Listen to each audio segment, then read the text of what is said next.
Қайырлы күн достар, сіздермен бірге мен Азидолла Дильназ, және де біз бүгінгі подкастымызда өтпелі кезең жайлы айтатын боламыз, және де осы тақырыпқа орай өздерінің ойларымен бөлісіп әңгімелесетін менің құрбы группаластарым Зарина және Дильназ.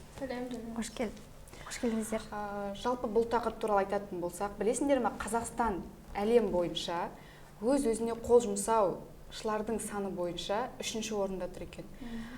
Және де осы жастардың арасында 15 пен 19 жас арасындағы жасөспірімдердің өз-өзіне қол жұмсауы жиі кездеседі екен. Ал бұл әрекеттің басты себептерінің бірі болып, ата-анасы мен баланың қарым-қатынасы және де болашаққа деген өзінің сенімі мен үмітінің болмауы көрсетілген екен. Және де ғылымда да бұл жас аралығы өтпелі кезең деп бекітілген екен. Жалпы дүниежүзілік денсаулық басқармасының мәліметінше өтпелі кезең 10 жастан басталып 19 жасқа дейін жалғасады екен. Бұл кезеңде балалардың психологиялық қалыптасуы, жыныстық қалыптасуы, дене пішімі болып жүреді екен. Балалық шақтан ересек кезге дейін 3 кезеңге бөлінеді. Бұл бастапқы, ортаңғы және соңғы болып. Және де мен айта кетсем, бастапқы кезең бұл 10-14 жас аралығында, яғни қыздардың аралығында жыныстық қатынасы дамиды. Бұл кезеңде қыздар ерте жетіледі. Және де ортаңғы кезең бұл 15-17 жас. Бұл кезде қыздардың бойлары бәсеңсіп, ер балалар бойлары ұзарып, кәдімгідей дауыстар шығып, отбасынан алшақ кетеді екен. Ол өмірде кездеседі, байқалады, көзге де мектепте оқығанда көрінетін болды ғой. Ер балалардың дауыстары кәдімгі грубый болып кетіп, сондай жуан болып кетеді. Ал жаңағы соңғы кезең, 3-ші кезең бар ғой, ол туралы айтатын болсақ, бұл ең соңғысы 18 жастан кейін басталады екен, яғни содан кейін жалғасады.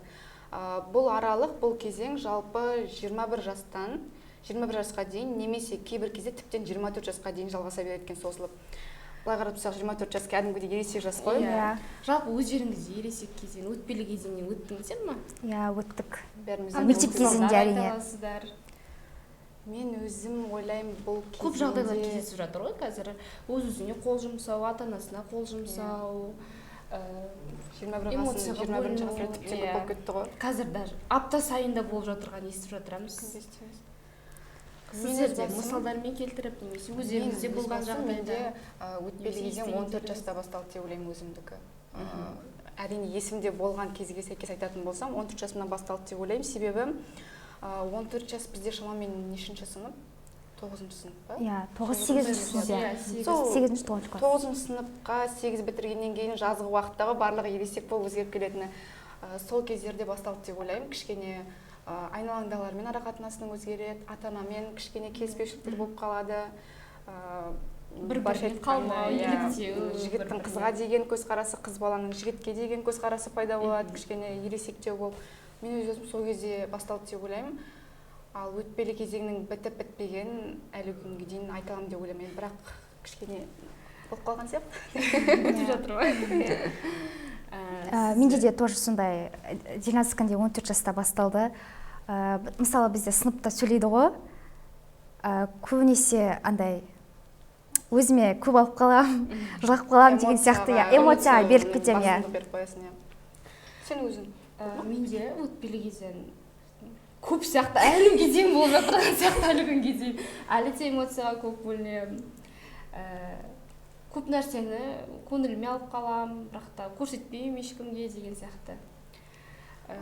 Оның үстіне біз өтпелі кезеңнен бөлек жалпы дейтін қыз балалар өзіміздің былай жаратылысымыз сондай ғой, эмоцияға басымдық беретін адамдарымыз ғой, ер адамдарға қарағанда. Ер адамдар олар миымен жұмыс жасайды, көп ойланбайды, эмоцияға үйтіп. Қыздар ерте дамиды. Ерте дамиды. Көбінесе айтады ғой, 9 бітірген қыздар тез есейіп кетеді. Көзге де көрінеді, негізі өтірік деген келсе де жалпы жартылай шындыққа сәйкес деп ойлаймын өзім. Мысалы, қазақта мақал мәтелде айтып кеткен ғой, 5-тен 15 жасқа дейін құлыңдай жұмса, 15 жастан бастап досыңды сырлас деп. 15 жастан бастап уже кезде қызға да, балаға да, әке-шешесіне қолдау керек сияқты, сөйлесіп бір-бірімен. Қазір өз-өзіне қол жұмсау, әке-шешесіне қол жұмсау, жалпы басқа да болып жатырған жағдайлардың бәрі әке шешесімен бір-бірімен араласпау, Дұрыс өз-өзімен жолға нервный түспеп срыв жүру, болады ғой балдарда. Сондай сияқты. Соның кесірінен іштей балдар Сынып жүреді, иә. сосын өздеріне қол жұмсау содан пайда болатын сияқты. Қазір Көз көрмеген оған біреу. қоса телефонның былай социумның барлығының дамыған тикток желісінде әсіресе өзіне қол жұмсау өте көп. Бір-біріне еліктеу де бар сияқты оның ішінде. Көре алмаушылық. Иә, көре алмаушылық негізі ол да бар. Неге менде жоқ сияқты, жаңа телефон. Ал өтпелі кезең жалпы біткен қайдан білеміз? Жаңа мен соңғы кезең деп айттым ғой, 24 немесе 21 жасқа дейін жалғасады деп. Ол кезде оның өтпелі кезеңнен өткеніңді қайдан білесің? Былай ғалымдар зерттейді ғой енді себептердің барлығын. Сол кезде шамамен аяқталған уақытын қайдан білесің?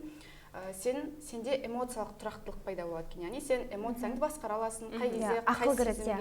Қай кезде қай сезімді жіберу керек, қай сезімді ұстап қалуың керек, қай кезде өз-өзіңді қалай ұстайсың деген сияқты. Оған қоса саналы шешімдерді қабылдай алатын жағдайға жетесің. Ешкімнің ойына тәуелді болмайсың. Жаңағыдай өтпелі кезеңде барлығында жастарда болатын ол біреудің ойына қарайды ғой, анау не дейді, мынау не дейді, анау не істеп жүр, мынау былай ойлап қалады. Ондай бар сияқты. Ол енді түбінде қалады, бірақ сол кезде ерекше болады екен. Кәдімгідей сен айналаңда социум дейді ғой, солардың ойына тәуелді болып қаласың. Орысша айтқанда одержим дейді ғой, солай болады екен. Және де болашағыңды нақты жоспарлай аласың, сен уже өзіңе не керек екенін білесің, өзіңнің өмірде орнын тапты дейді ғой, соған сәйкес болады деп ойлаймын өтпелі кезеңнің біткені мысалға. Көбінесе өтпелі кезеңде ұзақ жүретін балалар ол үйден шықпайтын, ортасымен араласпайтын, тіпті ортасына бірге кіріспейтін, бірдеңе жасап жатқанда отыра беретін, өзімен өзі топтық жұмыстарға көп жұмыс жасамайтын. Психологияда интроверт дейтін бар ғой, солар сияқты ғой. Сондай балалар көбінесе қала беретін сияқты. Олар іштей тынып жүре береді, ештеңе ойламайды, өздерін ойлайды, үйге барып телефондарын қарайды деген сияқты. Ондай балдарды даже ата-анасымен бірге сырласып отырып, бір жерде отырып, бір тамақ ішеді деп те ойламайсың. Бар ондай жағдайлар. Негізі бар, иә. Бірақ өтпелі кезең көп жағдай болып жатыр. Үлкен адамдарда да кездесетін сияқты.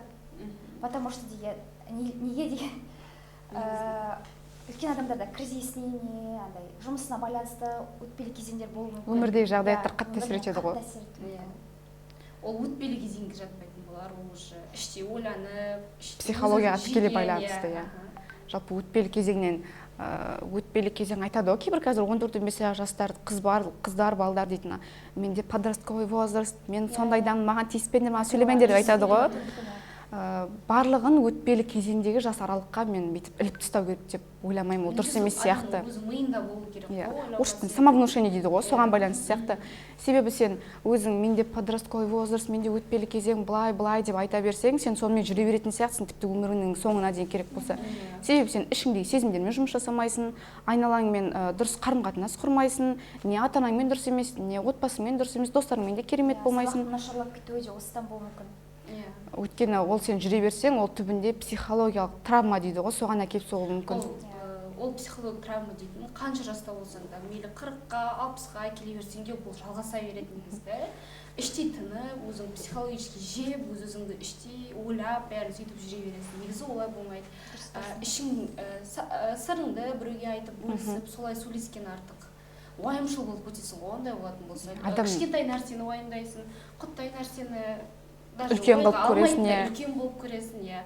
Бұл сені уайымдай бер, бұл бізді іштей жейді. Сондықтан соның кесіріне айтатын сияқты. Жалпы былай өтпелі кезең туралы айтқан кезде неше түрлі ғалымдар, неше түрлі нәрселер шығарып жатыр ғой, тұжырымдамалар, психологтар да айтады, себебі бұл тікелей байланысты ғой, бұл жас аралығында. Сол кезде жасөспірімдерге бұл кезде ең керегі ата-анасының жанындағы достарының, жақындарының қолдауы болып келеді екен. Яғни сен айналаңдағы өзіңе ең жақын деп санайтын адамдарың болады ғой, солармен ашылып сөйлесуің керек. Себебі іштегі сезімдерді шығара білу керек. Ал егер де оларды ішіне тұндыра беретін болсаң, түбінде өзің қиналасың.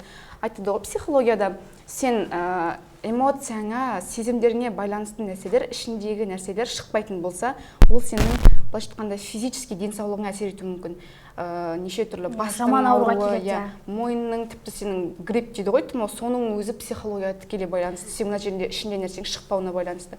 Неше түрлі асқазан аурулары, ол іштегі шықпаған жаңағыдай ашу, ыза, реніш, соның бәрін былайша айтқанда өңдеу керек қой, шығарып, бір жағын шығарып, өзін дені сау болады. Көбінесе жасөспірімдер осы психологқа жазылу керек болады ғой. Кейбіреулер жазылмауы мүмкін, мысалы, соған ойларды айтып кетсеңдер. жұмыс жасаған, Иә. жақсы жұмыс, жақсы. Негізі Ашылып сөйлеседі, иә? Иә. Ол психологты танымайтын адам деген сияқты Иә, оған иә, бәрін айта сырын айта алады, аласың. иә, сырын да айта алады. Ол оны сабақ беріп деген сияқты. Тапсырма оған беріп, иә, көмектеседі, сөйтеді, иә. иә. Кішкене ойын дұрыстайды, көзқарасын дұрыстайды деген сияқты. Осымен болды ма? Осымен айтатыныз, иә.